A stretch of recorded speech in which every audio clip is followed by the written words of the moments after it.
Bismillahirrahmanirrahim. Assalamualaikum warahmatullahi wabarakatuh.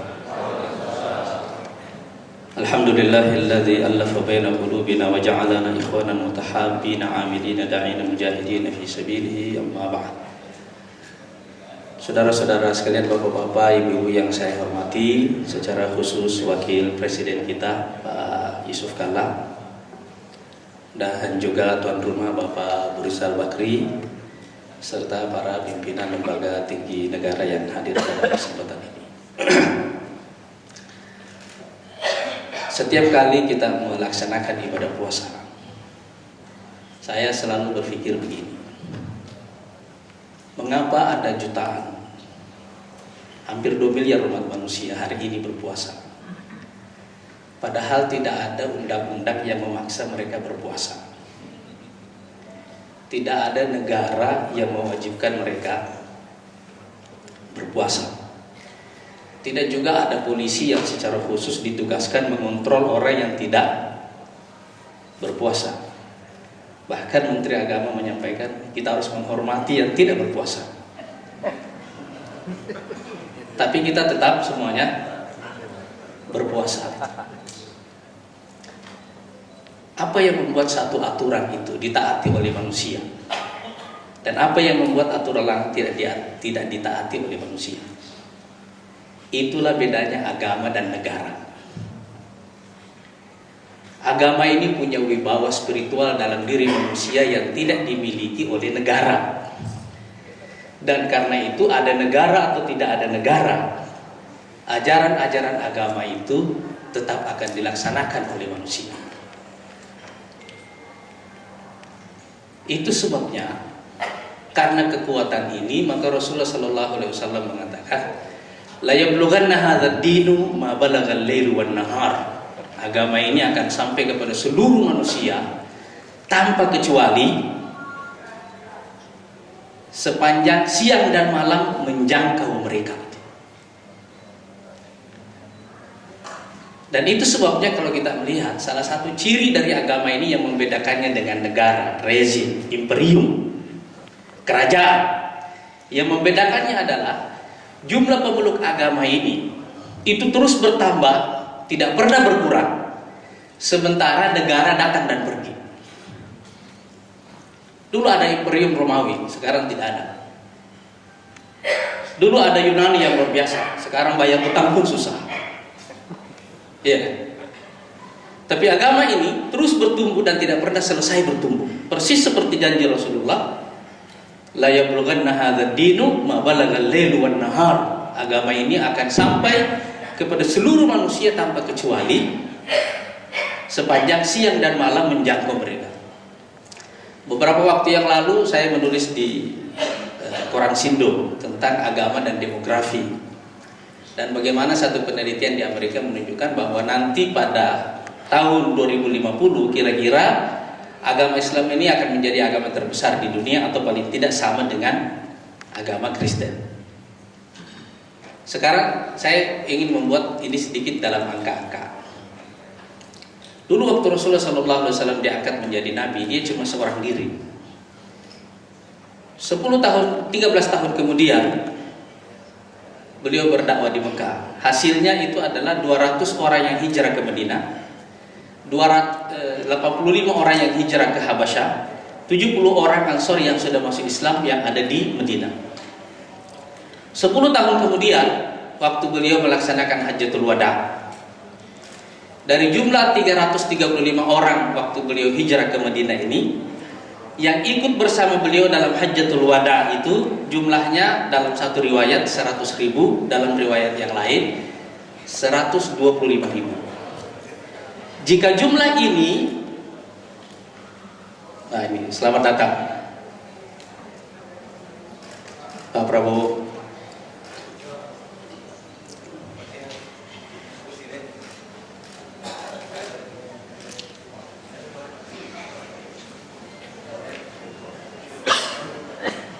Jika jumlah ini kita bandingkan dengan jumlah penduduk manusia pada waktu itu sesuai dengan catatan sejarah, waktu itu jumlah manusia sekitar 100-an juta orang. Ini artinya perbandingan antara jumlah muslim dengan non-muslim itu rasionya kira-kira 1/1000. 1500 tahun kemudian sekarang ini, kira-kira jumlah umat Islam sekarang ini sudah hampir 2 miliar. Jika dibanding dengan penduduk dunia, itu sekitar 7 miliaran manusia. Kita bisa membandingkan berapa rasio muslim dengan non-muslim sekarang. Dan kira-kira nanti pada tahun 2050, rasio muslim dengan muslim itu akan menjadi 1/3. Bandingkan dengan masa Rasulullah, dari 1/1000 menjadi 1/3 dalam waktu 1500 tahun kemudian. Apa yang kita bayangkan nanti pada milenium keempat dan seterusnya. Artinya janji Rasulullah ini benar-benar terpenuhi dari waktu ke waktu, terus terbukti satu persatu. Tapi ini juga menjelaskan satu rahasia kepada kita, bahwasanya mengapa agama itu lebih abadi dari negara dan rezim, sementara nabi-nabi jauh lebih abadi juga dari raja-raja. Jumlah nabi yang diutus sepanjang dari Adam sampai dengan Rasulullah SAW itu menurut riwayat ada 2. Satu riwayat mengatakan sekitar 100-an ribu nabi, riwayat lain mengatakan sekitar 350-an ribu nabi dan rasul. Yang disebut dalam Quran itu cuma sekitar 25. Perbedaan yang fundamental yang membuat ini lebih abadi dan terus-menerus bertumbuh dan tidak pernah selesai bertumbuh adalah karena agama memperlakukan manusia sebagai individu. Negara memperlakukan manusia sebagai kelompok, dan itu 2 hal yang berbeda. Negara hanya memperlakukan manusia sebagai individu dalam satu hal, kalau dia masuk dalam daftar pembayar pajak yang besar, itu agak individual treatmentnya gitu kan. Tapi pada umumnya negara memandang manusia sebagai kelompok, sementara agama memandang manusia sebagai individu.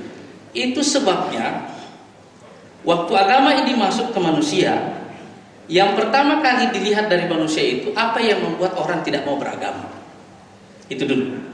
Dan kira-kira ada yang membuat orang, 4 hal yang membuat orang itu tidak mau beragama, atau paling tidak takut pada agama. Yang pertama adalah takut.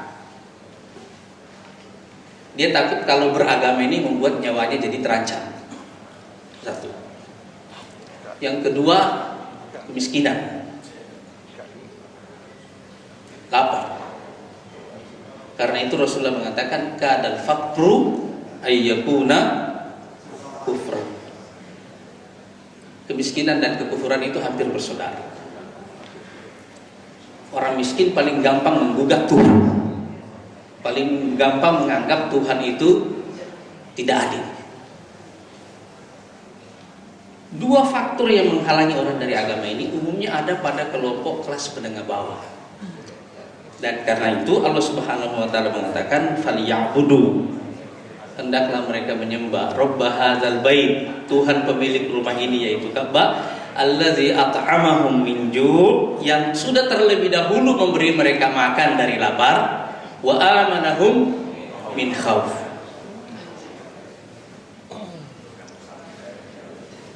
Ini berarti syarat pertama yang dibutuhkan orang untuk beragama itu adalah kebebasan.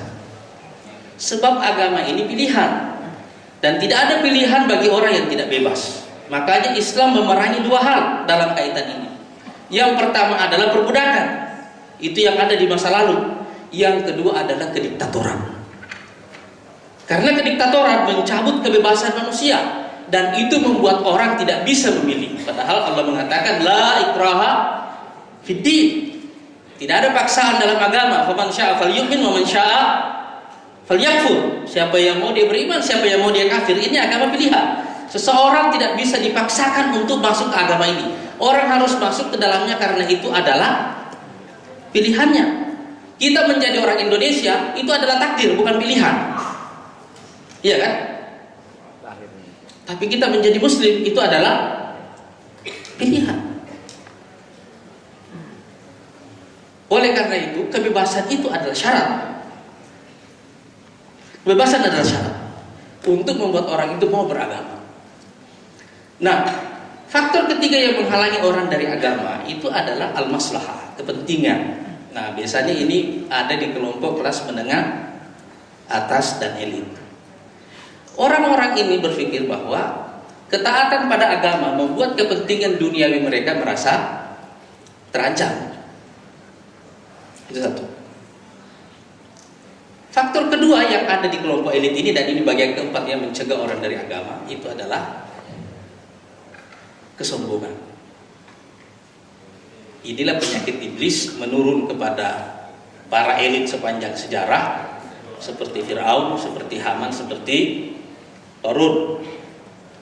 Jadi kelompok elit menengah atas ini dan elit ini itu punya dua penyakit yang berhubungan dengan agama. Satu masalah kepentingannya, satu lagi masalah kesombongan.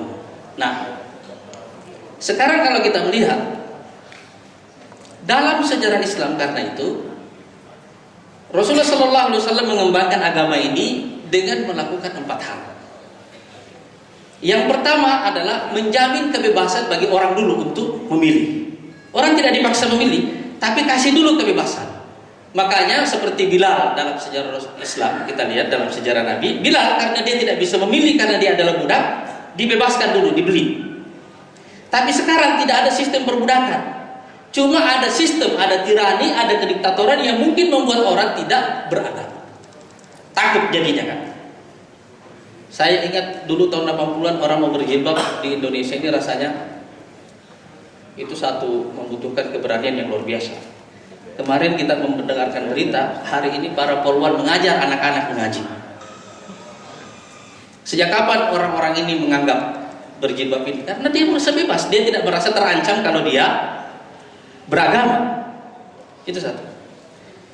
Dan inilah sebabnya mengapa di dalam Islam itu kezaliman atau tirani ditempatkan sebagai dosa yang paling besar. Karena inilah yang menghambat orang untuk beragama. Yang kedua itu adalah akal sehat. Itu dulu yang dihidupkan. Karena al-aqlu syartut taklif. Agama ini beban, dan beban ini hanya diberikan kepada orang yang ada akal sehatnya. Jadi kalau orang gila nggak ada. Dia tidak ada hisabnya kalau orang gila. Anak-anak yang belum akil balik juga tidak ada hisabnya. Oleh karena itu Islam menganjurkan supaya akal sehat ini, logika, rasionalitas itu dikembangkan. Karena itu tidak akan menjauhkan orang dari agama, itu justru akan mendekatkan orang kepada agama. Dalam sejarah hanya ada sejarah Eropa di mana kaum saintis menjadi musuh utama agama dan menjadikan agama sebagai musuhnya. Karena itu ada latar belakangnya. Tapi dalam sejarah Islam itu tidak pernah terjadi. Akal sehat itu mendekatkan orang kepada agama. Jadi kebebasan berpikir itu adalah syarat kedua yang diperlukan bagi orang untuk mendekatkan mereka kepada agama. Dan karena itu kita mendengarkan kaidah la dina liman la aqla lahu. Tidak ada agama bagi orang yang tidak punya akal. Yang ketiga itu adalah kesejahteraan. Orang perlu sejahtera supaya apa? Saya dulu ingat waktu saya ke rumahnya Bang Ical pertama kali itu ya. Banyak benar lukisan di rumahnya gitu. Sejak kapan orang punya waktu untuk punya perhatian kepada seni? Pada level berapa dalam hierarki kebutuhannya? Setelah orang semua selesai dari yang basic-basic, iya kan? Yang basic sudah selesai, ada waktu untuk itu. Begitu juga manusia, kalau dia lapar, dia nggak bisa berpikir yang spiritual, nggak bisa. Selesaikan dulu yang basic semuanya, kebutuhan dasarnya, baru orang itu diajak beragama. Tapi kalau orang itu miskin, orang itu susah diajak untuk beragama. Selesaikan masalah basic ini. Cuma persoalan ini itu terbagi dua cara mendeliverinya. Sebagiannya adalah kewajiban individu melalui bantuan personal, tapi sebagiannya lagi adalah kewajiban negara. Dan karena itu dalam konsep Islam, tugas negara mensejahterakan rakyat itu merupakan tugas untuk menyediakan instrumen yang membuat orang dekat kepada agama. Itu sebabnya tujuan zakat itu kepada 8 kelompok.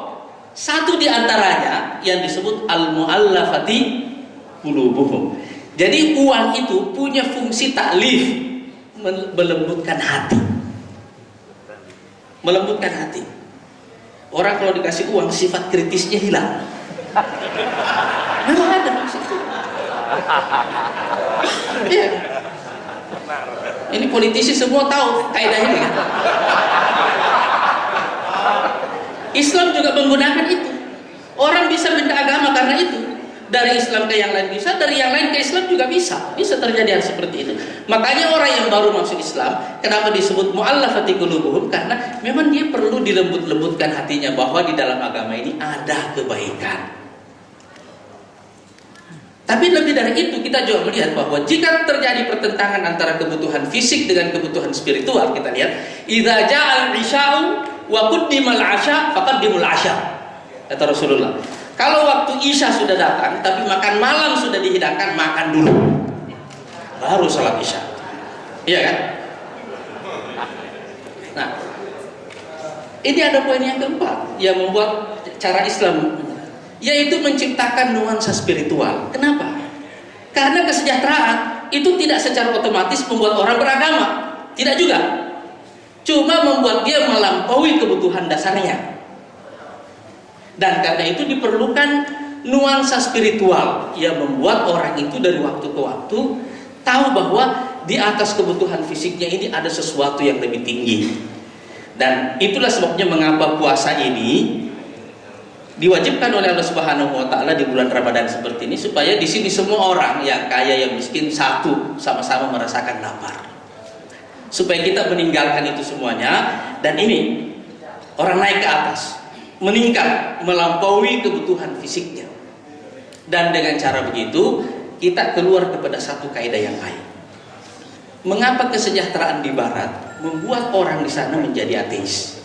Itu karena ada latar belakangnya. Dan mengapa kemiskinan di sini membuat kita jauh dari agama? Ya, hari ini kita semua kan bisa menemukan satu fakta. Kita ini buka puasa nanti insya Allah di hotel bintang 5 di satu tempat yang mewah, tapi aktivitasnya adalah buka puasa. Bisa orang itu sangat kaya, sangat sejahtera, tapi juga sangat spiritualis. Dan ini yang kita rasakan sekarang. Karena itu di zaman Umar bin Abdul Aziz diriwayatkan begini. Di setiap khilafah Umayyah itu cerita orang beda-beda di pasaran, di masjid, di pasar, cerita orang beda-beda. Di zaman Umar bin Abdul Aziz, semua orang kaya, semua orang sejahtera, tapi cerita orang kalau mereka ketemu, kamu sudah tadi malam sempat tahajud apa tidak? Kamu hafalan Qur'annya nambah apa tidak? Kamu sudah berapa ini bacaan Qur'annya? Kamu sudah dapat ilmu baru apa tidak? Dan seterusnya. Saya kira sekarang ini salah satu persoalan negara barat sekarang adalah karena kesejahteraan ini sekarang mulai digugat. Apalagi ketika orang mulai tidak bisa mendelivery dan mempertahankan kesejahteraan ini yang sekarang sedang digugat di barat. Tetapi di dunia Islam yang digugat adalah kemiskinan. Nah, sekarang jika kita tidak bisa menciptakan, mendelivery kesejahteraan ini akan menjauhkan orang dari agama, walaupun tidak dengan sendirinya mendekatkan orang kepada agama, tetapi ini hal-hal yang membantu orang kepada agama. Jadi kalau kita kembali kepada pertanyaan asal tadi, apa rahasia yang membuat agama lebih abadi dan terus bertumbuh, dan nabi-nabi lebih abadi dari raja-raja? Salah satu penjelasannya adalah karena agama ini masuk ke dalam kehidupan individu, mengintegrasikan tujuan hidup individu dengan tujuan hidup kelompoknya. Dan negara itu hanya memperlakukan manusia sebagai kelompok dan tidak pernah menyentuh manusia sebagai individu. Sekarang salah satu yang menjelaskan ini analisis mengapa ISIS berkembang di Timur Tengah sekarang, dan mengapa orang-orang barat dari Eropa sekarang ikut menjadi anggota ISIS dari 90 negara sekarang ini. Apa yang membuat itu terjadi? Orang-orang barat sekarang menjadi bagian dari ISIS. Jawabannya adalah karena orang mulai kehilangan tujuan hidup, dan tujuan hidup ini tidak bisa dijelaskan oleh negara. Assalamualaikum warahmatullahi wabarakatuh.